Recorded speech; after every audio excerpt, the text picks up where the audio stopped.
C'est l'heure des interprétations au lendemain de la sentence rendue par la Chambre de conciliation et d'arbitrage du Comité national olympique et sportif du Cameroun dans la double affaire FC 2000X Mimoman et consorts contre Fecafoot et LFPC Dragon Club de Yaoundé contre Fecafoot. Les parties étaient en conciliation. Au sortir de cette conciliation, la Chambre de conciliation et d'arbitrage devait nous servir un PV de non ou de conciliation.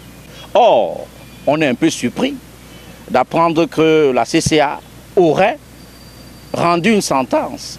Dans l'hypothèse où il s'agirait effectivement d'une sentence, le juriste conseille à la Fecafoot d'interjecter appel plutôt que de verser dans une activité épistolaire à l'endroit du Comité national olympique et sportif du Cameroun. Si la Fecafoot considère qu'il s'agit d'une sentence, elle n'a pas écrit au président du Comité national olympique, elle va en appel et l'appel, puisque la Chambre de conciliation étant la dernière juridiction en matière sportive au Cameroun, la Fecafoot doit aller au TAS si elle considère que c'est une sentence. S'agissant du bicéphalisme sur le banc de touche des Lions indomptables, Franck Mémé affirme qu'en l'état actuel de la décision de la CCA, cette question ne se pose plus.